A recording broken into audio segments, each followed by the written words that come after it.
lovely viewers, welcome to Cooking with Ava. Yes, today we're going to look at 3 typical Ghanaian breads using the air fryer. You can use the oven, whatever you want to do.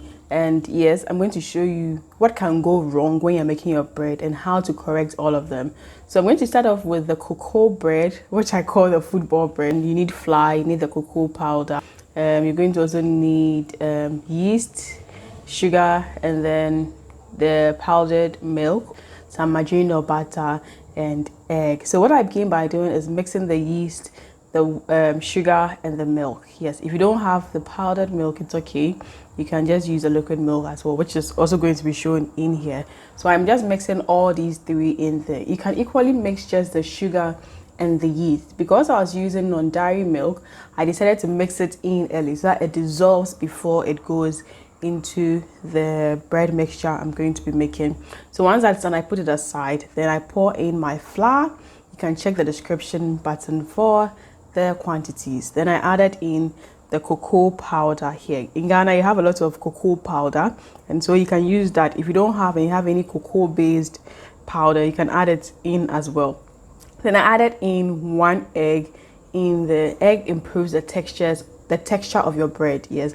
Then I added in the yeast, sugar, and then non-dairy milk mixture I did, and then I brought it together by mixing it in there.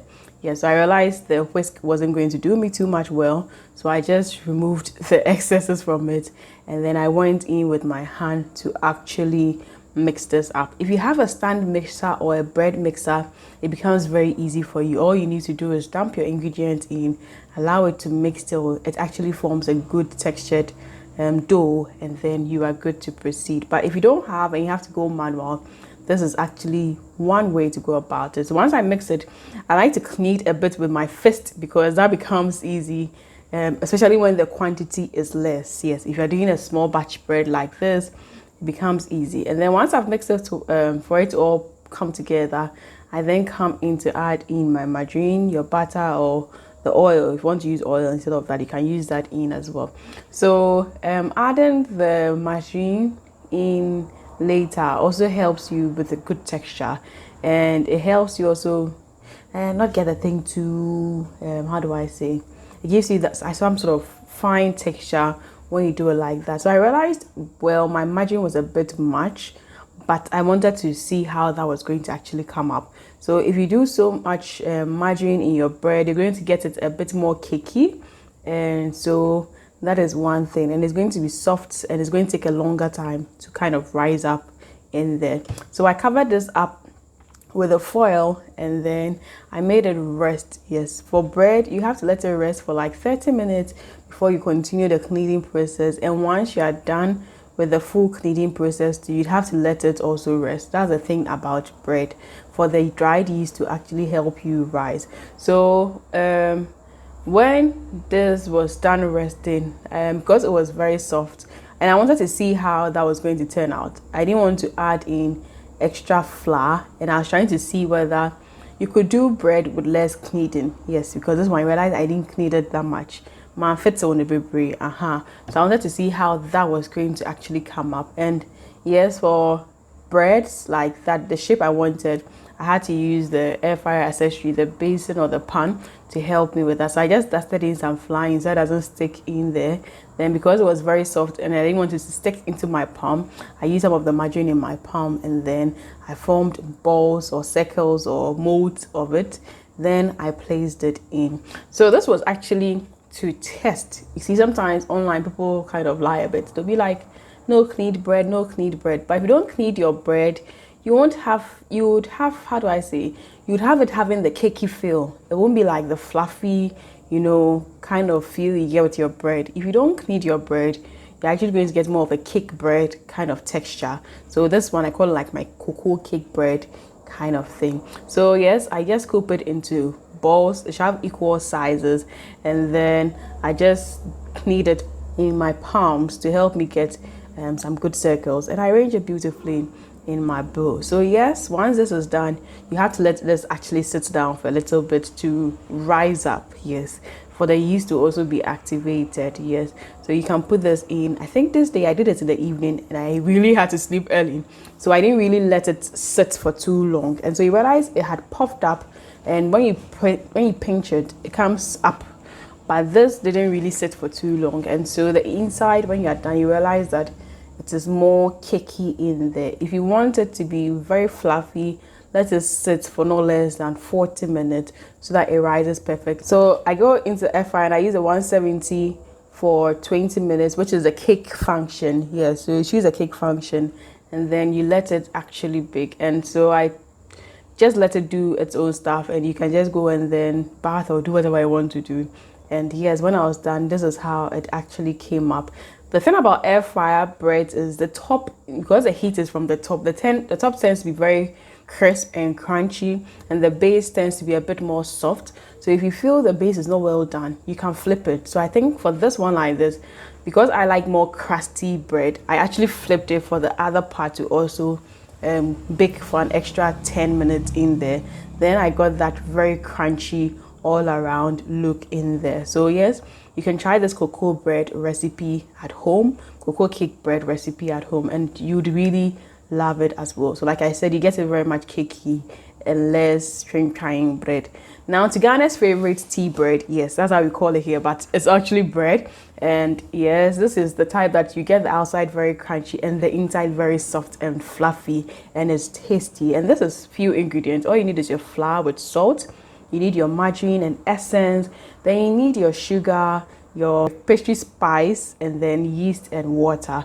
So what I begin by doing is first to pour out my flour, add in the salt, then I mix the two together, then I pour in the other dried ingredients, which is my yeast, my pastry spice, and then my sugar. Then I add in some water. The pastry spice, you can check it on my 10 most essential spice mixes on the channel. I think it's already trending very well, so do well to check it out. You'd really like this pastry spice in all of your pastry or flour based recipes. So I just mix all of these up, and then I add in the essence and the margarine. Very little margarine for this bread type. You don't really need so much margarine, very little margarine, and egg is optional, so I didn't add egg to this one. You can do bread without egg. Typically the commercial breads we eat, there's no egg in there, and because it's firm, when I started kneading, I realized it was too tough, so I added in just a little bit of water to soften it and to help me knead. The kneading is what actually helps you form the gluten, and it's the gluten that actually gives you that trying kind of vibe, that stretchy kind of vibe. So you really want to work this out, knead this out properly till you get to that place where when you pinch on it, it starts to rise by itself. The texture feels more smooth and more fine. Then you know that yes, you are in the game. So usually I just use my back, the inside of my wrist, let me put it like that, to actually knead when I'm doing it on the board. Yes, so I'm going to do this. This will take you like 20-30 minutes to actually work it. So bread is no joke, especially if you're going manual. One trick to give you very fine results is to use your rolling pin to actually roll the pastry you have.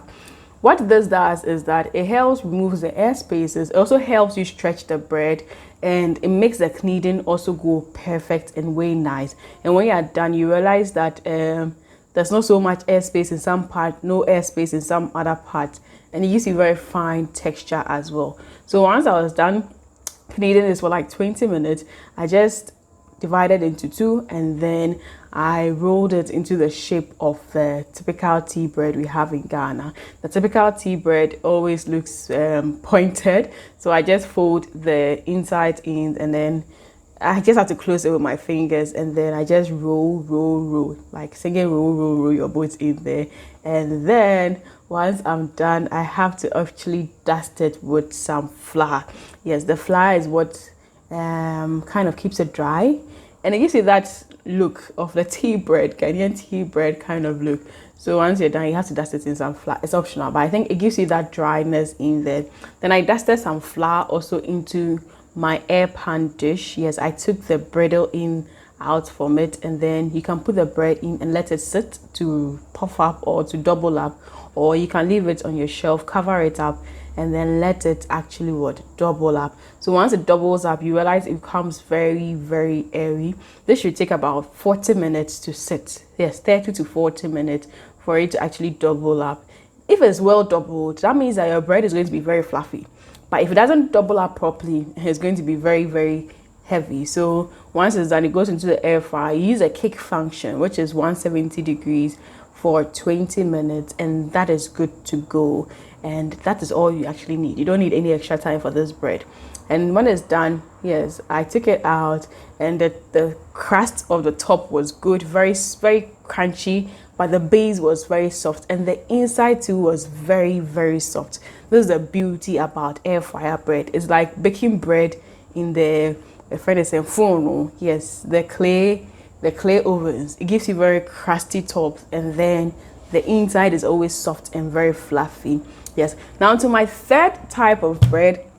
This I had in I call it my little very rich kind of bread, more like a cake bread, but this is very much rich, maybe like a butter bread, but this is very rich bread. So this had the flour, these are the egg, there was the yeast, the sugar, the powdered milk, my pastry base, my pastry spice, and I had the margarine, the essence, and some water. So I started with, yes, like I did with the earlier ones, all the dried ingredients, the flour with the salt, then I added the yeast, the sugar, the milk, and then the pastry spice. I mixed it all up. Then I added in the egg, and then I kept on mixing this up. Then when I was done, I added in water. Then I just had to combine everything up. If you're not using the powdered milk, I usually like to bake with powdered milk, especially the non-dairy powdered milk, because not everyone is lactose tolerant. Yes, but if you're using the evaporated milk or liquid milk, then you don't have to use so much water. I don't have to even use water. Then I added in my essence and the margarine, and then I kneaded it. So this, what actually didn't help was that the margarine was a lot, and you can see that as I was mixing, it was coming very, very soft. Yes, when your bread gets this soft, it becomes really hard for you to really knead properly. And if you don't knead properly, you're not going to get that gluten forming perfectly and that chain kind of vibe. And another thing for this third type I did was that the earlier two, I used hard flour. But for this one, I used hard flour together with pastry flour. Now, pastry flour takes a long time for you to work it out to get the gluten. But hard flour is actually meant for bread, so they call it the bread flour.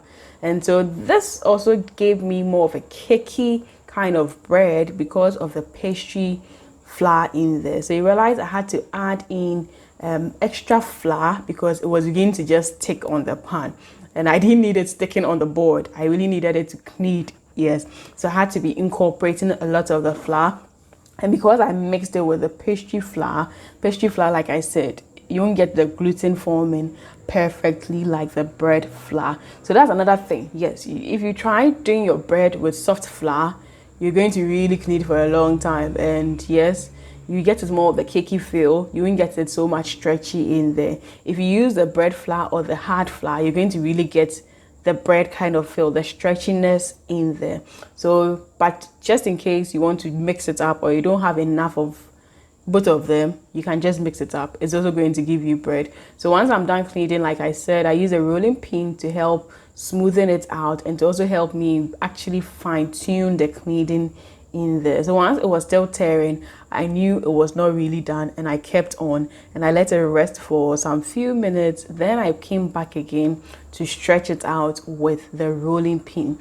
When you go to the Efridame or the Panudame or where they mill bread, that one, there are rollers and there are machines in to mix it up for you. So once this is done, yes, I'm just going to divide it into two, and you realize that as I was cutting, I realized it's still forming. Yes, because the gluten is being activated. Then I place one in my bread pan. The other one I divided into two so I could get some bread rolls. Then I rolled it into some circles. Yes, 2 circles in there because I wanted to get bread rolls kind of vibes. Yes. Then once I was done, I just place it into my air fryer. But I remember to just dust it in with some flour before it gave me some funny vibes. So yes, once I was done, I just let it rest for a while, like 20 minutes, so that it can puff up, or 30 minutes so it can puff up. And I can always say the best time to actually puff it up is for like 40 minutes. If you don't have so much time, that's okay. Then I did the cake bake, which was a 170 for 20 minutes. But something came to mind. Something was like, let me just put the bridle back on it and see how that goes, so that maybe if it rises, I could get the kind of the butter bread kind of vibe. But unfortunately, it looks like my bread I placed in the tin was too small, and so it couldn't rise to the brim. Yes, but the loaves were good.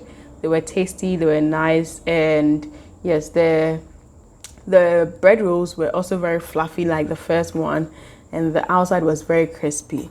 I decided to give it some few extra 10 minutes because I like my bread brown. Yes, I like my bread brown, and that gave me this black Africans here in here. So yes, once I was done, I just cut it out, and yes, you can see the cakiness in the butter in the, it gives you that kind of cake rich, very dense bread.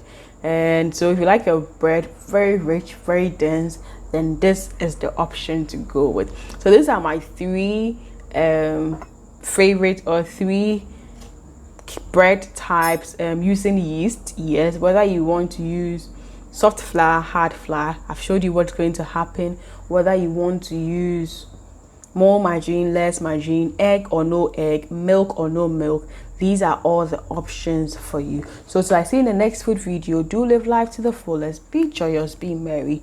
Lots of love for my team and I, and please, if you watched to this point, do subscribe for me. Mwah.